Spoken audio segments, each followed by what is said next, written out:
నమస్తే, నేను Roja. Welcome to hello doctor. హలో డాక్టర్లో ఇవాళ మనం డిస్కస్ చేసుకోబోయే టాపిక్ ఇన్ఫర్టిలిటీ. ఇన్ఫర్టిలిటీ గల ప్రధానమైన కారణాలేంటి, ఎలాంటి అడ్వాన్స్డ్ ట్రీట్మెంట్స్ ఇప్పుడు అందుబాటులో ఉన్నాయి, ఇలాంటి విషయాలపై మనకి అవగాహన కల్పించడానికి ఎన్టీవీ స్టూడియోలో ఉన్నారు 49 సంతాన సాఫల్యత పరిశోధనా కేంద్రం నుంచి డాక్టర్ మౌనిక గారు. వారితో మాట్లాడి అన్ని విషయాలపై అవగాహన చేసుకుందాం. సో షో చూస్తున్న వాళ్ళు కూడా ఎలాంటి డౌట్స్ ఉన్నా కూడా స్క్రీన్ మీద కనిపిస్తున్న నెంబర్స్కి కాల్ చేసి డాక్టర్ గారితో మాట్లాడచ్చు. హలో అండి. హలో. సో ఇప్పుడు ఒకప్పుడు అంటే మనకు ఫర్టిలిటీ అనేది పెద్ద సమస్య, ఇన్ఫర్టిలిటీ పెద్ద సమస్యగా కనిపించేది. బట్ ఇప్పుడైతే చాలా అడ్వాన్స్ ట్రీట్మెంట్స్ ఉన్నాయి. సో చాలా ఈజీగానే ప్రెగ్నెన్సీని ఎక్స్పెక్ట్ చేసేలా చేస్తున్నారు. బట్ రీజన్స్ అనేవి ఎందుకు పెరుగుతున్నాయండి ఇన్ఫర్టిలిటీకి?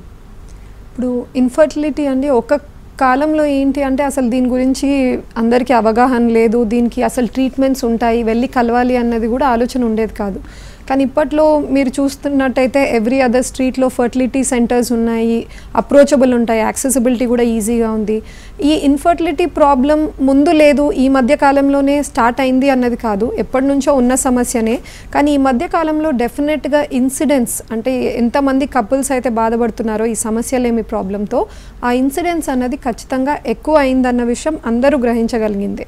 ఈ రీజన్స్ ఎక్కువ అవ్వడానికి ఎక్కువగా first major concern age of marriage అండి. గర్ల్స్ ఈ మధ్యకాలంలో చూసినట్టయితే వాళ్ళు మ్యారేజ్ చేసుకుంటున్న ఏజ్ వే లేటర్. అప్పట్లో 18+ హార్డ్లీ ఎర్లీ 20sలోనే పెళ్ళి జరిగిపోయేది. ఇప్పుడు 25+, కొంతమంది 30+లో కూడా వాళ్ళు మ్యారేజెస్ ప్లాన్ చేస్తున్నారు. ఇలా లేట్గా మ్యారేజ్ ప్లాన్ చేయడం వల్ల గుడ్ల సంఖ్య తగ్గిపోయి తర్వాత టైంలో వాళ్ళు పెళ్ళి చేసుకున్నాక ప్రెగ్నెన్సీ ప్లాన్ చేసేటప్పుడు కొంచెం ప్రాబ్లం ఎదురయ్యే అవకాశాలు ఖచ్చితంగా ఉంటాయి. సెకండ్, మగవాళ్ళ సైడ్ నుంచి కూడా ఇప్పుడు మన తాత వాళ్ళ జనరేషన్ ఏజ్ గ్రూప్ చూసినట్టయితే వాళ్ళలో బాడీస్లో టెస్టోస్ట్రోన్ అన్న మేల్ హార్మోన్ ఎక్కువగా ఉండేది ఇప్పటి జనరేషన్ మెన్తో కంపారిజన్లో చూస్తే. ఎందుకు ఇలా డ్రాస్టిక్గా జనరేషన్ ఆఫ్టర్ జనరేషన్ ఈ మేల్ హార్మోన్ తగ్గుతూ వస్తుంది బాడీలో అంటే, ఎక్కువ ఓవర్ వెయిట్, ఒబేసిటీతో మగవాళ్ళు ఉండడం, సెడెంటరీ, ఎక్కువ ఎక్సర్సైజెస్ యాక్టివిటీ లేదు, జంక్ ఫుడ్, ఆల్కహాల్, స్మోకింగ్ ఇవన్నీ కూడా ఎక్కువ అవడం వల్ల మగవాళ్ళలో ఈ టెస్టోస్ట్రాన్ హార్మోన్ గ్రాడ్యువల్గా జనరేషన్ ఆఫ్టర్ జనరేషన్ తగ్గుతూ వస్తుంది. ఈ తగ్గే క్రమంలో ఈ టెస్టోస్ట్రాన్ హార్మోన్ వల్లనే బీజంలో కణాల ప్రొడక్షన్, వాటి కదలిక ఇవన్నీ ఆపరేట్ అవుతాయి. సో ఈ టెస్టోస్ట్రాన్ తగ్గినప్పుడు నెగటివ్ ఇంపాక్ట్ పడి వీర్య కణాల పరీక్షలో మాకు నంబర్స్ తక్కువ కనపడడం, కణాల కదలిక తక్కువగా ఉండడం, ఇవన్నీ సమస్యలు మగవాళ్ళలో కూడా ఈ మధ్యకాలంలో మేము ఎక్కువగా చూస్తున్నాం. ఓకే అండి. అంటే పర్ఫెక్ట్ ఏజ్ ఏది పిల్లలు ప్లాన్ చేసుకోవాలంటే ఏం చెప్తారు? ఇప్పుడు పర్ఫెక్ట్ ఏజ్ పిల్లలు ప్లాన్ చేయడానికి అంటే రాదర్ ఐ విల్ టెల్, ఎప్పుడైతే ప్రెగ్నెన్సీ రావడం ఈజీగా ఉంటుంది లేడీస్కి, much easier, it will be early 20s అండి, అంటే 20 to 25 years ఏజ్ గ్రూప్లో. బట్ ఇప్పుడు చూసినట్టయితే ఎక్కువగా తర్వాత టైంలోనే వాళ్ళు పెళ్లి చేసుకుంటున్నారు, పిల్లలు ప్లాన్ చేస్తున్నారు. కానీ ఇలా చెప్పడం వల్ల అందరూ తొందరగా పెళ్లి చేసుకోవాలి, తొందరగా పిల్లలు ప్లాన్ చేయాలని కాదండి. ఎందుకంటే లేడీ తన కెరియర్కి, ఎడ్యుకేషన్కి, లేదా కపుల్ ఫైనాన్షియల్గా స్టెబిలిటీ ఉండాలి, వాళ్ళు మెంటలీ ఎమోషనలీ రెడీగా ఉండాలి పేరెంట్హుడ్కి, అప్పుడే వాళ్ళు ఈ స్టెప్ తీసుకోవాల్సి ఉంటుంది. సో అలా లేట్గా వాళ్ళు స్టెప్ తీసుకున్నా కూడా వాళ్ళకు ప్రెగ్నెన్సీ రావడానికి రకరకాల ట్రీట్మెంట్స్ అండ్ వాళ్ళ లైఫ్ స్టైల్ని డిస్టర్బ్ చేయకుండా వాళ్ళ కెరియర్ని ప్రయారిటైజ్ చేసుకుంటూ ఫ్యామిలీ లైఫ్ని కూడా టైం ఇవ్వాలన్న ఉద్దేశంతో ఇప్పుడు ఎగ్ ఫ్రీజింగ్ లాంటివి కూడా వస్తున్నాయి. ఇప్పుడు ఎంతోమంది బాలీవుడ్ యాక్ట్రెసెస్, హ్యూజ్ సెలబ్రిటీస్ వాళ్ళు ముందుకొచ్చి చెప్పారు వాళ్ళ ఎగ్స్ని బిఫోర్ మ్యారేజ్ వాళ్ళు ఫ్రీజ్ చేసుకున్నారు. సో ఈ పద్ధతి ద్వారా ఆఫ్టర్ మ్యారేజ్ అంటే లేటర్ ఏజ్ గ్రూప్లో వాళ్ళు ప్రెగ్నెన్సీ ప్లాన్ చేసేటప్పుడు వాళ్ళ గుడ్లతోనే జెనెటిక్గా పేరెంట్స్ అవ్వడానికి కుదురుతుంది అని చెప్పేసి.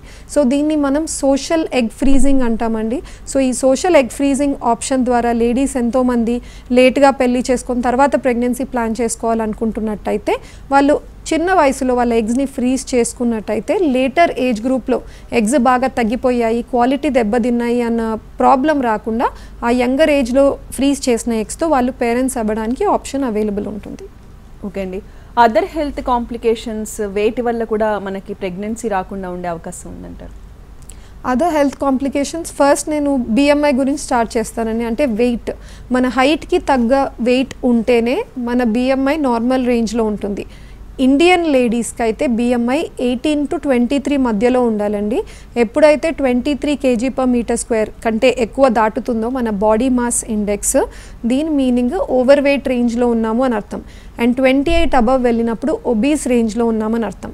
ఎక్కువ లావుగా ఉన్న వాళ్ళలో ఎటువంటి ప్రాబ్లమ్స్ ఉంటాయంటే మేజర్గా మనం చూసేది థైరాయిడ్ సమస్య, నీటి బుడగల సమస్య. నీటి బుడగల సమస్య వల్ల లేడీకి కరెక్ట్గా పీరియడ్స్ రాకపోవడం, పీరియడ్ కరెక్ట్గా రెగ్యులర్గా లేదు కాబట్టి ప్రతి మంత్లో తనకు ఒక ఎగ్ టైంకి పెరిగి విడుదల అవ్వకపోవడం. సో ఈ ప్రాబ్లం వల్ల తను ప్రెగ్నెన్సీ రావడం డిఫికల్టీ ఉంటుంది. Second, diabetes, hyper tension.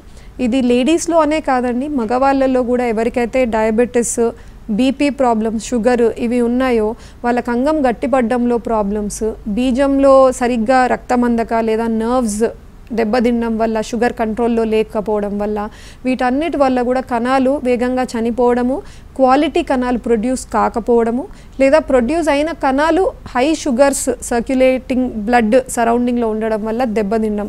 So ఇవన్నిటి వల్ల కూడా మన జనరల్ డిసీజెస్ వల్ల కూడా ప్రెగ్నెన్సీ మీద ఎఫెక్ట్ పడుతుంది. కపుల్ మా దగ్గర ఫర్టిలిటీ ట్రీట్మెంట్ కోసం వచ్చినప్పుడు మేము ఎన్నో డీటెయిల్స్ తీసుకుంటామండి. వాళ్ళకి పెళ్ళై ఎంత టైం అవుతుంది, ఏజ్ ఏంటి, ఇంతకుముందు ట్రీట్మెంట్స్ తీసుకున్నారా, నెలసరి ఎలా వస్తుంది, దానిలో భాగంగా మేము బోత్ వైఫ్ అండ్ హస్బెండ్లో జనరల్ మెడికల్ హిస్టరీ కూడా తీసుకుంటాం. సో మెడికల్ హిస్టరీలో మేము ఏమేమి అడుగుతామంటే షుగర్, బీపీ అండ్ థైరాయిడ్ సమస్య, హార్ట్ ప్రాబ్లమ్స్, ఇంతకుముందు టీబీ ఎప్పుడన్నా చిన్న వయసులో వచ్చిందా, సో ఇటువంటి ఎన్నో ఇన్ఫెక్షన్స్ హిస్టరీ కానీ మెడికల్ కండిషన్స్ ఏమన్నా కోమార్బిడిటీస్ ఉన్నాయా అన్నవి ఖచ్చితంగా వాళ్ళ దగ్గర ఆ హిస్టరీ కూడా మేము ఎలిసిట్ చేసుకుంటాం. ఓకే అండి. సో ఇప్పుడు ప్రెగ్నెన్సీ ప్లాన్ చేసే వాళ్ళు ఎన్ని రోజులు వెయిట్ చేసి తర్వాత డాక్టర్ని కన్సల్ట్ చేస్తే బెటర్ అంటారు? ఐడియలీ ఒక ఇన్ఫర్టిలిటీ అన్న డెఫినేషన్ మనం ఎప్పుడు అంటామంటే అండి, కపుల్ వాళ్ళ ఇద్దరి మధ్యలో సెక్షువల్ యాక్ట్లో ఎటువంటి ఇంటిమసీ ఇష్యూస్ ఫేస్ అవ్వట్లేదు, లేడీకి పీరియడ్స్ రెగ్యులర్గా వస్తున్నాయి, అండ్ భర్త భార్య కాండమ్ కానీ ఎటువంటి ప్రివెంటివ్ మెజర్స్, ప్రొటెక్షన్ మెజర్స్ తీసుకోకుండా వారానికి అట్లీస్ట్ ఒక 2 times రెగ్యులర్ అన్ప్రొటెక్టెడ్ ఇంటర్కోర్స్లో పార్టిసిపేట్ చేస్తూ 1 year తర్వాత కూడా వాళ్ళకి ప్రెగ్నెన్సీ అందలేదు అంటే సమస్యలేమి ప్రాబ్లంతో బాధపడుతున్నారు, వాళ్ళు నియరెస్ట్ సెంటర్లో వెళ్ళి కన్సల్ట్ అయ్యి ఇవాల్యుయేషన్ చేసుకోవాలి అని అంటాం. అలా అని అందరికీ 1 year అని చెప్పలేమండి. ఎవరైతే లేడీస్ ఏజ్ 35 years ప్లస్లో ఉందో వాళ్ళు 6 months వరకే వెయిట్ చేసి ఇమీడియట్గా కన్సల్ట్ అవ్వాలి. ఎందుకు ఈ 35 years అన్న ఏజ్ తీసుకోవడం జరిగింది అంటే అందరు లేడీస్కి కూడా ఏజ్ ఎక్కువ అయ్యే కొద్దీ బాడీలో గుడ్ల సంఖ్య తగ్గిపోతూ వస్తుంది. కానీ ఈ తగ్గిపోయే సంఖ్య లేదా చనిపోయే వేగం అన్నది 35+ ఇంకా ఫాస్టర్ అవుతుంది, యాక్సిలరేటెడ్ వర్జన్లో ఉంటుంది. సో ఆ టైంలో మనం లేట్ చేసే కొద్దీ every month, every second is precious. So each time మనం 6 months కాదు 1 year, 2 years వరకు వెయిట్ చేసి వెళ్దాము అన్న దాంట్లో మనం పోస్ట్పోన్ చేసుకుంటే ట్రీట్మెంట్ని ప్రాబబ్లీ ఆ లేడీలో ఎగ్ నంబర్స్, క్వాలిటీ రెండు కూడా చాలా డిక్లైన్ అయిపోయి తను వెళ్ళి ట్రీట్మెంట్కి అప్రోచ్ అయిన టైంకి ట్రీట్మెంట్ సక్సెస్ రేట్స్ తక్కువగా ఉండొచ్చు. ఓకే అండి. ఒకవేళ రెగ్యులర్గా అబార్షన్స్ అవుతున్న వాళ్ళు కూడా మిమ్మల్ని కన్సల్ట్ అవ్వచ్చు అంటారా? డెఫినెట్లీ అండి. రెగ్యులర్ మిస్క్యారేజెస్ను హౌ మెనీ మిస్క్యారేజెస్ అయితే మనం భయపడాలి అంటే 1, 2, 3 ఎన్ని అంటే ఒకప్పటి కాలంలో 3 వరకు అబార్షన్స్ వెయిట్ చేసేవాళ్ళు, ఎటువంటి ఇవాల్యుయేషన్ చేయకుండా, టెస్ట్లు చేయకుండా, సరే పర్లేదండి ఒకసారి మిస్క్యారేజ్ అయింది మళ్ళీ ట్రై చేయండి న్యాచురల్ కానీ ఇలా చెప్తూ పోయేవాళ్ళం. బట్ ఈ మధ్యకాలంలో అయితే 2 miscarriages వరకే వెయిట్ చేస్తాం. రీజన్ సేమ్ థింగ్ అండి, ఎందుకంటే లేట్గా ఏజ్లో మనం పెళ్లి చేసుకొని పిల్లలు ప్లాన్ చేస్తున్నాం కాబట్టి ఎక్కువ టైం మనకు లేదు. 3 miscarriages వరకు వెయిట్ చేసి వాల్యుయేట్ చేస్తాము అన్న ప్రివిలేజ్ లేదు. సో ఒక 2 or more miscarriages అయిన వెంటనే ఆ లేడీకి రికరెంట్ ప్రెగ్నెన్సీ లాస్ అన్నది డయాగ్నోస్ అవుతుంది. సో రిపీటెడ్గా మిస్క్యారేజెస్ అవుతున్నాయి. ఈ రిపీటెడ్గా మిస్క్యారేజెస్ అవుతున్న వాళ్ళలో మేము ఎలా హెల్ప్ అవుతాం, ఫర్టిలిటీ సెంటర్స్ ఎలా హెల్ప్ అవుతాము అంటే జనరలీ ఆబ్స్టెట్రిషియన్స్ అందరికి కూడా they know how to handle recurrent pregnancy loss cases. ముందుగా ఇవాల్యుయేషన్ జరుగుతాయండి, అది జెనెటిక్ టెస్టింగ్ కావచ్చు లేదా మాయలో ఏమైనా ప్రాబ్లమ్స్ ఉన్నాయా, సో వీటన్ని టెస్టింగ్ జరుగుతుంది అందరికీ. చేసిన తర్వాత అందరూ చేసేది ఏంటి అంటే ప్రెగ్నెన్సీ వచ్చిన తర్వాత ట్రీట్మెంట్ ఇవ్వడం, దాన్ని సపోర్ట్ చేయడానికి. ఆ సపోర్ట్ భాగంగా బ్లడ్ థిన్నర్స్, ఆస్పిరిన్, హెపారిన్, ఎన్నో ప్రొజెస్ట్రాన్, హార్మోనల్ సపోర్ట్స్ పెడుతూ ఉంటాం. బట్ ఫర్టిలిటీ సెంటర్స్ ఏం ఎక్స్ట్రాగా ఆఫర్ చేయగలము రిపీటెడ్గా మిస్క్యారేజెస్ అవుతున్న వాళ్ళలో అంటే ఇంకా ప్రెగ్నెన్సీ రాకముందే, అంటే మేబీ ఆ తయారైన పిండంని కొంతమందిలో వాళ్ళు టెస్ట్ చేసుకోవచ్చు. ఆ టెస్టింగ్కి పంపించుకొని దాన్ని ప్రీ ఇంప్లాంటేషన్ జెనెటిక్ టెస్టింగ్ అని అంటారు. సో ఫస్ట్ ఆ ఎంబ్రియో తయారైన దాన్ని టెస్ట్ చేసుకొని క్రోమోజోమల్ నంబర్ బాయ్ లేదా గర్ల్ పరంగా నంబర్ కరెక్ట్గా ఉంది, యూప్లాయిడ్ ఎంబ్రియో అయితేనే మేము ట్రాన్స్ఫర్ చేయడం. సో ఇలా చేయడం వల్ల మనము మిస్క్యారేజ్ రిస్క్ని బాగా తగ్గిస్తున్నాం. సో ఈవెన్ బిఫోర్ ప్రెగ్నెన్సీనే మనము ఆ రిస్క్ ఆఫ్ మిస్క్యారేజ్ని తగ్గించడానికి ఫర్టిలిటీ సెంటర్స్ రోల్ ప్లే చేయడానికి కుదురుతుంది. ఓకే అండి, జనరల్గా మిమ్మల్ని కన్సల్ట్ అవ్వడానికి వచ్చిన వైఫ్ అండ్ హస్బెండ్కి మీరు ఫస్ట్ అటెంప్ట్లోనే ట్రీట్మెంట్స్ గురించి మాట్లాడతారా, లేదంటే ఫస్ట్ వాళ్ళకి కావాల్సిన కొంచెం గైడెన్స్ కానీ కొన్ని రోజులు టైం ఇచ్చి చూస్తారు? ఇప్పుడు యూజువలీ మా దగ్గర వచ్చే వాళ్ళు ఆల్రెడీ ట్రై చేసి నేను అన్న 1 year లేదా 2 years టైం ఫ్రేమ్ వాళ్ళు రెగ్యులర్గా ట్రై చేసే వచ్చి ఉంటారండి. బట్ కొంతమంది కపుల్స్ ఏమవుతుందంటే వచ్చిన వెంటనే మేము జనరల్ హిస్టరీలో అన్నీ అడుగుతాం. పీరియడ్స్ కరెక్ట్గా వస్తున్నాయా, కలవడంలో ఏమన్నా ఇబ్బందులు ఉన్నాయా, భర్త భార్య కలిసినప్పుడు వీర్య కణాల శాంపుల్ అన్నది కరెక్ట్గా వెజైనాలో పడుతుందా లేదా. సో ఇవన్నీ ఎన్నో డీటెయిల్డ్ క్వశ్చన్స్ వాళ్ళతో మాట్లాడిన తర్వాత ఎటువంటి problem in the natural act ఇబ్బంది లేకున్నప్పటికీ ఆమెకి ప్రెగ్నెన్సీ రావట్లేదు అంటేనే ఇవాల్యుయేషన్ స్టార్ట్ చేస్తాం. ఫ్యూ లేడీస్ వెజైనిస్మస్ అన్న ప్రాబ్లంతో వస్తూ ఉంటారండి. ఈ వెజైనిస్మస్ ప్రాబ్లం ఏమవుతుందంటే భార్య అన్కాన్షియస్లీ లేదా సబ్ కాన్షియస్లీ తనకు ఆ పెనెట్రేషన్ యాక్ట్ అంటే చాలా భయపడుతుంది. దానివల్ల పెయిన్ ఎక్కువగా రావడం, మంట రావడం, కంప్లీట్గా ఆ పెనట్రేటివ్ యాక్ట్ని తను రిజెక్ట్ చేస్తూ ఉంటుంది. దీన్ని వెజైనిస్మస్ అంటారు. సో ఈ వెజైనిస్మస్ లాంటి ఇష్యూస్లో మాత్రము చాలా కౌన్సిలింగ్ సెషన్స్ అవసరం ఉంటాయి. ఫస్ట్ మేము ఏం కనుక్కోవాలంటే ఈ వెజైనిస్మస్ ప్రాబ్లం అంటే తనకు పెయిన్ ఎందుకు వస్తుంది, నిజంగానే తన వెజైనా చిన్నగా ఉందా, దానివల్ల ఈ పెనట్రేషన్ యాక్ట్ జరగట్లేదా, ఆర్గానిక్ కాజెస్ ఏమన్నా ఉన్నాయా, లేదా it's only in the mind, తను సైకలాజికల్గా మాత్రమే భయపడుతుందా. సో అది ఫస్ట్ మేము రూల్ అవుట్ చేసుకోవాలి. అది ఎగ్జామినేషన్ ద్వారా చేస్తామండి. Once it is ruled out, ఎక్కువగా వెజైనిస్మస్లో 90% కేసెస్ సైకలాజికలే ఉంటాయి. చాలా తక్కువ కేసెస్లోనే ఆర్గానిక్గా ఏదో ఇబ్బంది ఉందంటే దాన్ని మనం సాల్వ్ చేయొచ్చు. బట్ సైకలాజికల్గా ఉన్నప్పుడు ఏం చేస్తాము అంటే multiple counselling sessions, graduated vaginal dilators వాడడం.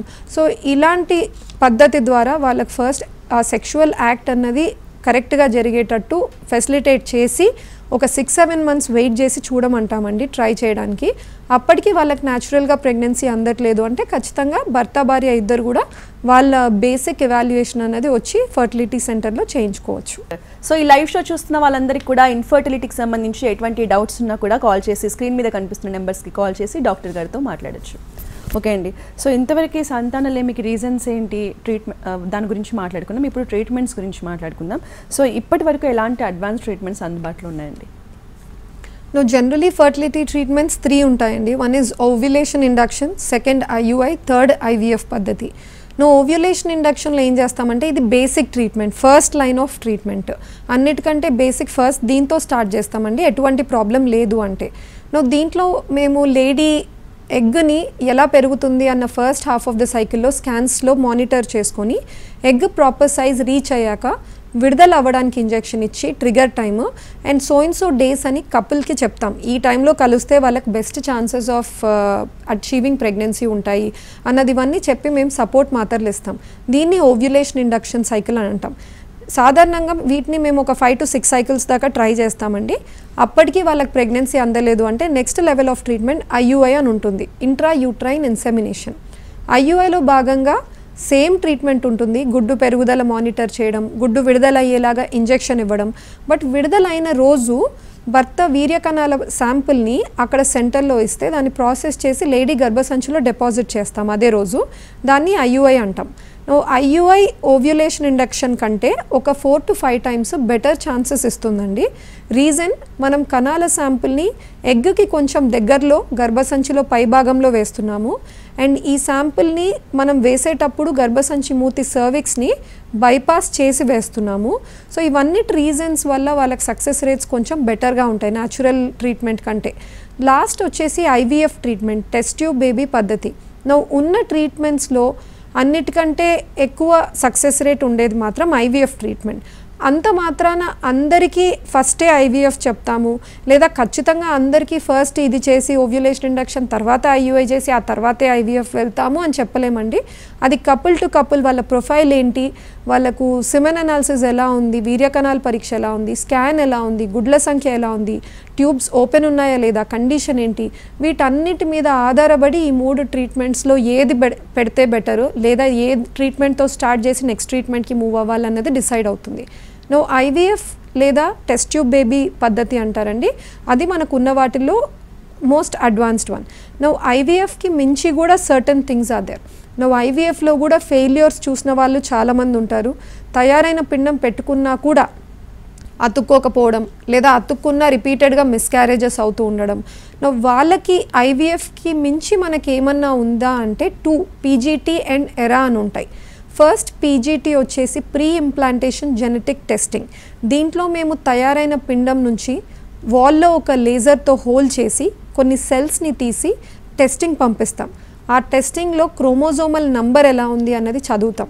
సో దాన్ని పీజీటీఏ ఎన్యూప్లాయిడీ అని అంటాం. ఇంకా దాంట్లో కూడా హయ్యర్ లెవెల్ ఆఫ్ టెస్టింగ్స్ ఉంటాయండి. పీజీటీలో ఎం అండ్ ఎస్ఆర్, అంటే ఎం అంటే మోనోజీన్ డిసార్డర్స్, పర్టిక్యులర్గా ఏదో ఒక్క జీన్లోనే ప్రాబ్లం ఉండడం వల్ల వంశపారపర్యంగా యాన్సెస్ట్రీ నుంచి వాళ్ళకి ఫ్యామిలీలో ఏదన్నా జెనెటిక్ డిసీజ్ రన్ అవుతుంది. సో వాళ్ళ కపుల్కి భయం ఉంటుంది, అదే ప్రాబ్లం నా కిడ్లో వస్తే ఎలా అని చెప్పేసి. సో అటువంటి వాళ్ళలో ఆ పర్టిక్యులర్ జీన్ లోకస్ వెళ్ళి ఈ తయారైన ఎంబ్రియోలో అదే లోకస్లో సేమ్ డిఫెక్ట్ ఉందా లేదా అన్నది చూసుకొని ట్రాన్స్ఫర్ ప్లాన్ చేస్తాం. పీజీటీఎం. లాస్ట్ వచ్చేసి పీజీటీఎస్ఆర్, స్ట్రక్చరల్ రీఅరేంజ్మెంట్స్ అంటామండి. సో వీటిని కూడా మేము టెస్ట్ చేయడానికి కుదురుతుంది. ది అదర్ టెస్ట్ ఎరా, ఎండోమెట్రియల్ రిసెప్టివిటీ ఏరియా. ఎలా అయితే మనకు స్కిన్లో సెల్స్లో జీన్స్ ఉండడం, లివర్లో సెల్స్లో జీన్స్ ఉండడం, పిండంలో జీన్స్ ఉండడం, అదేవిధంగా గర్భసంచి లైనింగ్ పొర ఎండోమెట్రియంలో కూడా సెల్స్లో జీన్స్ ఉంటాయి. ఆ జీన్స్లో ఎన్నో నంబర్ ఆఫ్ జీన్స్ పిండం అతుక్కోవడానికి ఆ ఇంప్లాంటేషన్ అన్న ప్రాసెస్ రోల్లో దే ఫెసిలిటేట్. నౌ ఈ జీన్స్ ఎన్నో ఉండొచ్చండి, బట్ ప్రెజెంట్ డే టెక్నాలజీలో ఒక 200 ఆడ్ జీన్స్ చదవడం జరిగింది. సో ఈ 200 ఆడ్ జీన్స్ని ఎరా అన్న టెస్ట్లో వాళ్ళు చదివి ఏమన్నా ప్రాబ్లం ఉందా లేదా, ఈ టైంలోనే ఎంబ్రియోని ట్రాన్స్ఫర్ చేస్తే బెటరా, లేదా కొంచెం ఫ్యూ అవర్స్ ముందు లేదా 1 డే తర్వాత ఏమన్నా టైమింగ్ ఆఫ్ ట్రాన్స్ఫర్లో మనం వేరియేషన్ తీసుకొస్తే సక్సెస్ రేట్ ఏమన్నా మారుతుందా అని, ఇవి ఎరా అని కొన్ని ఉంటాయి. Last sperm selection techniques. Lady side నుంచే కాకుండా మగవాళ్ళ సైడ్ నుంచి కూడా మనం ఎలా ఇంప్రూవ్మెంట్స్ తీసుకురాగలము అన్న దాని గురించి రీసెర్చ్ కంటిన్యూస్గా అవుతూనే ఉందండి. దీంట్లో ఏం చేస్తాము అంటే, లేడీ నుంచి మేము ఎగ్స్ తీసినప్పుడు ఐవీఎఫ్ కోసం హస్బెండ్ ఇచ్చిన కణాల శాంపుల్లో మేము ర్యాండమ్గా స్పర్మ్స్ని పిక్ చేసి ఎగ్స్లో వేయడం జరుగుతుంది. ఏ స్పర్మ్స్ పిక్ చేస్తాము, అండర్ మైక్రోస్కోప్ వాటి స్ట్రక్చర్ కరెక్ట్గా ఉంది, head, neck, tail, body parts కరెక్ట్గా ఉన్నాయి, ముందు కదిలే కణము. సో ఇటువంటి ఫీచర్స్ చూసి మేము ఆ స్పర్మ్ని సెలెక్ట్ చేసుకుంటాం. బట్ ఆ కణంలో జెనెటిక్ మెటీరియల్ ఎంత మాత్రం దెబ్బతినింది, బ్రేకేజ్ లెవెల్ ఎంత ఉంది అంటే అది మనం ఈవెన్ అండర్ మైక్రోస్కోప్ చూడలేం. అందుకనే కొన్ని టెక్నాలజీ ఇంట్రడ్యూస్ చేశారు, స్పర్మ్ సెలెక్షన్ టెక్నిక్స్. దాంట్లో మ్యాక్స్, మైక్రోఫ్లూయిడిక్స్, పిక్సీ, ఇమ్సీ అని ఎన్నో ఉన్నాయండి. వీటిల్లో అన్నిట్లో జిస్ట్ ఏంటి అంటే, తయారైన పిండంకి మనం ఎగ్లో ఇంజెక్ట్ చేయడానికి వాడే స్పర్మ్ను ఏ స్పర్మ్లో అయితే ఈ జెనెటిక్ మెటీరియల్లో బ్రేకేజెస్, ఇంజరీస్ తక్కువ ఉన్నాయో అటువంటి స్పర్మ్స్ని సెలెక్ట్ చేసుకోవడానికి ఈ టెక్నాలజీస్ మనకు హెల్ప్ చేస్తాయి. సో ఆ పర్టిక్యులర్ స్పర్మ్స్ని పిక్ చేసి ఎగ్స్లో వేస్తే ప్రాబబ్లీ మనకు తయారయ్యే పిండం బెటర్ క్వాలిటీ ఉండి మనకు సక్సెస్ రేట్ బెటర్ అవ్వడం, లేదా మిస్క్యారేజ్ రిస్క్ తక్కువ అవ్వడం ఉండొచ్చు. సో ఈ ఎరా, పీజీటీ, స్పర్మ్ సెలెక్షన్ టెక్నిక్స్ ఇవన్నీ కూడా మనకి areas of most recent advancements. And ఇంకా కూడా వాటిలో ఇంప్రొవైజేషన్స్ తెస్తూనే ఉన్నారు, which is year by year. So ఒకవేళ ఇవి ట్రీట్మెంట్స్ కాస్ట్లీ అని అపోహ కూడా చాలామందికి ఉంటుంది కదండి, వాళ్ళకి ఏం చెప్తారు? నౌ మిస్కన్సెప్షన్ అననండి, డెఫినెట్గా ఐవీఎఫ్ ట్రీట్మెంట్ అన్నది I will say it is an expensive treatment for any person. కానీ ఐవీఎఫ్ ఎక్స్పెన్సివ్గా ఉండడానికి రీజన్ ఏంటి అంటే, వాళ్ళ ట్రీట్మెంట్లో మీకు ఇచ్చే డ్రగ్స్, హార్మోన్స్ ఏవైతే ఉన్నాయో ఈ injections, they are very expensive. అవి ఎంతో ఇంత స్మాల్ అమౌంట్ ఆఫ్ మెడికేషన్ కూడా అవి మీకు రెస్పాన్స్ తీసుకొస్తాయి. అండ్ అదేవిధంగా మీకు ఆ ఎగ్స్ తీసిన తర్వాత ఎటువంటి కాంప్లికేషన్స్ ల్యాండ్ అవ్వకూడదు, లేడీ సేఫ్టీ ఉండాలి. ఇప్పుడు ఒక కాలంలో మేమంతా యూరినరీ ఇంజెక్షన్స్ వాడేవాళ్ళు.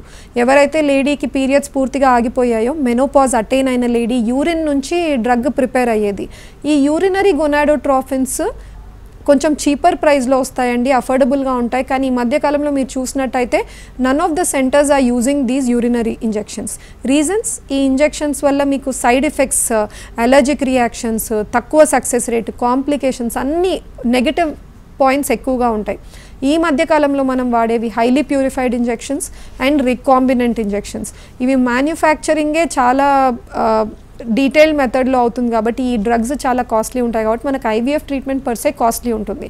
కానీ ఈవెన్ ద ఇన్స్టిట్యూషన్స్ హెల్ప్ అవ్వడానికి చూస్తున్నారండి. బికాస్ ఇన్ఫర్టిలిటీ ఎలా అయితే హార్ట్ అటాక్ ప్రాబ్లంలు మిగతా అవి ఎంత ర్యాంపెంట్గా ఉందో ఇప్పుడు ఇన్ఫర్టిలిటీ కూడా అంత ఆఫెన్ అవ్వడం వల్ల ఇన్సూరెన్సెస్ ఇవన్నీ కూడా ముందుకు వస్తూ ఉన్నాయి. దాన్ని డిసీజ్గా గుర్తించింది WHO. సో హోప్ఫుల్లీ మనకు అన్ని ఇన్స్టిట్యూట్స్ ఎప్పుడైతే మనకి ఇన్ఫర్టిలిటీ ట్రీట్మెంట్స్కి కూడా ఇన్సూరెన్స్ ఆఫర్ చేయడం కుదురుతుందో అప్పుడు ప్రాబబ్లీ కపుల్స్ వరీ కాకుండా వితౌట్ ఎనీ హెజిటేషన్ ఈ ట్రీట్మెంట్స్కి ముందుకు రావడానికి. హలో డాక్టర్, సో ఈ ఫర్టిలిటీ ట్రీట్మెంట్స్కి సంబంధించి సక్సెస్ రేట్ ఎంతవరకు ఉంటుంది? ఎందుకు 49 సెలెక్ట్ చేసుకోవాలంటారు? సక్సెస్ రేట్స్ అయితే అండి ఈచ్ ట్రీట్మెంట్కి డిఫరెంట్గా ఉంటాయి. ఓవ్యులేషన్ ఇండక్షన్ అన్న ట్రీట్మెంట్లో టాబ్లెట్స్ ఒక్కటే ఇచ్చి ప్రెగ్నెన్సీకి ట్రై చేయమని చెప్తాము. దానిలో సక్సెస్ రేట్ తక్కువ ఉంటుందండి, విచ్ ఇస్ లెస్ దెన్ 10%. కానీ ఖచ్చితంగా ఎటువంటి ఇబ్బంది లేదు, కపుల్లో ప్రాబ్లం లేదు, మ్యారేజ్ అయ్యి హార్డ్లీ 1-2 ఇయర్సే అవుతుంది, చిన్న వయసు అంటే ఇది స్టార్ట్ చేస్తాం. Second, IUI treatment. Now IUI ట్రీట్మెంట్లో సక్సెస్ రేట్స్ అరౌండ్ 15% ఉంటాయి. But 2 to 3 cycles back to back try చేసిన కేసెస్లో క్యుమ్యులేటివ్ సక్సెస్ రేట్ అంటాము, అప్పుడు ఒక 25% దాకా క్లైమ్ చేయొచ్చు. లాస్ట్ IVF ట్రీట్మెంట్ అండి. టెస్ట్ ట్యూబ్ బేబీ పద్ధతిలో మేము సక్సెస్ రేట్స్ అది each centre to centre, month to month, quarter to quarter variations అవుతూనే ఉంటాయి. కానీ యావరేజ్లో success rate usually around 50 to 55% fluctuate అవుతూ ఉంటుంది. ఈ 55% ప్లస్ అంటే 60-70% లాంటి సక్సెస్ రేట్స్ కూడా కొన్నిసార్లు కోట్ చేస్తామండి. అది ఫాల్స్ కాదు, నిజంగా జరిగేదే. అది ఎలా జరుగుతుంది అంటే సమ్టైమ్స్ మేము తయారైన పిండంని కూడా టెస్టింగ్ చేయించి PGT చేయించి పెడుతున్నాము అంటే ఆబ్వియస్లీ మనము సక్సెస్ రేట్ని కొంచెం ఇంక్రీజ్ చేస్తున్నాం ఇవన్నీ చేయడం వల్ల. ఈ సక్సెస్ రేట్స్ ఈ 60% ఇవన్నీ మేము చెప్పినప్పుడు ఏంటంటే it's not 100% thing. But why 49? Now what is it 49 extra మనం ఆఫర్ చేస్తుంది? సక్సెస్ రేట్స్ అందరూ మంచిగానే ఇస్తారండి treatment, all institutes are doing ethical ఫ్యాషన్గానే. But what is it extra 49 has? ఇప్పుడు ఉన్న ట్విన్ స్టేట్స్లో తెలంగాణ, ఆంధ్రాలో మాకు RI విట్నెసింగ్ సిస్టమ్ అండ్ జిల్ట్రిక్స్ అని 2 టెక్నాలజీస్ మాకున్నాయి. RI విట్నెసింగ్ సిస్టమ్ ఏం చేస్తుందంటే ఎంతోమందికి డౌట్స్ ఉంటాయి, గుడ్లు బయటికి తీస్తున్నారు, కణాలని గుడ్లని బయట ఎక్కడో ల్యాబ్లో హ్యాండిల్ చేస్తున్నారు.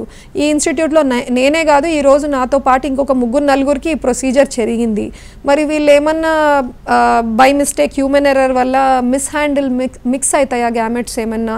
ఆ డౌట్ చాలామందికి ఉంటుంది. ఐడియలీ ఆ సిచ్యువేషన్ ఏ సెంటర్లో కూడా అరైజ్ అవ్వదండి.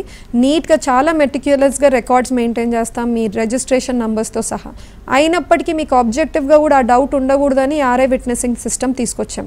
దీంట్లో హస్బెండ్కి వైఫ్కి ఇద్దరికి ఒక వైట్ కలర్ ట్యాగ్స్ ఇస్తాం, ఒక కార్డ్స్ లాగా ఉంటాయండి, డెబిట్ క్రెడిట్ కార్డ్స్ లాగా. వీటిని RI ఐడెంటిఫికేషన్ ట్యాగ్స్ అంటాం, రేడియో ఫ్రీక్వెన్సీ.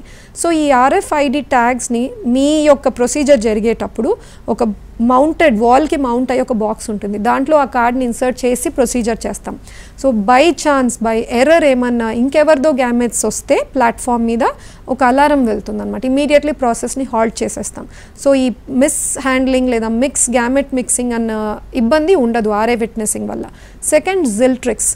ఎంతో వోల్టేజ్ ఫ్లక్చువేషన్స్, పవర్ కట్స్, ఇవన్నిటి మధ్యలో ల్యాబ్లో మనకి ఎక్విప్మెంట్ డిస్టర్బ్ అవ్వకూడదు. పిండం పెరిగే సమయంలో ఏమన్నా వోల్టేజ్ ఫ్లక్చువేషన్ అయ్యి మధ్యరాత్రి మేమంతా మూసేసి ఇంటికి వెళ్ళిన తర్వాత ల్యాబ్ అయితే రన్నింగ్లోనే ఉంటుంది. సో ఆ వోల్టేజ్ ఫ్లక్చువేషన్ వల్ల ఏదన్నా సిస్టంలో మనం అడ్జస్ట్ చేసిన కార్బన్ డైఆక్సైడ్ లెవెల్స్ కానీ, pH లెవెల్స్ కానీ, మాయిశ్చర్ లెవెల్స్ కానీ ఏమన్నా డిస్టర్బ్ అయితే ఇమీడియట్గా alarm to the concern faculty పోతుంది. ఎవరు రెస్పాండ్ కావట్లేదంటే immediate lab manager or even to the head embryologist, ప్రతి ఒక్కరికి ఒక అలారం వార్నింగ్ సిగ్నల్ లాగా వెళ్తుంది. సో దట్ ఇమీడియట్లీ వెళ్ళి వాళ్ళు దాన్ని అడ్జస్ట్ చేసుకోగలిగితే మనకు తయారయ్యే ఎంబ్రియో క్వాలిటీ డెఫినెట్గా సుపీరియర్ ఉంటుంది. సో దీస్ టెక్నాలజీస్ ఇంకా కూడా ఎలా ఫర్టిలిటీ సెంటర్స్లో ఇంకా కూడా ఎలా సక్సెస్ రేట్సే కాకుండా even other way protective measures కూడా ఎలా ఇంక్రీజ్ చేయాలి అన్న ఉద్దేశంతో 49 has గాటన్ these two. Right, thank you so much Mounika గారు. ఇన్ఫర్టిలిటీకి సంబంధించి ఉన్న అడ్వాన్స్ ట్రీట్మెంట్స్ గురించి చాలా క్లియర్గా ఎక్స్ప్లెయిన్ చేశాను. ఇది వాళ్ళ హలో డాక్టర్, స్టే ట్యూన్డ్.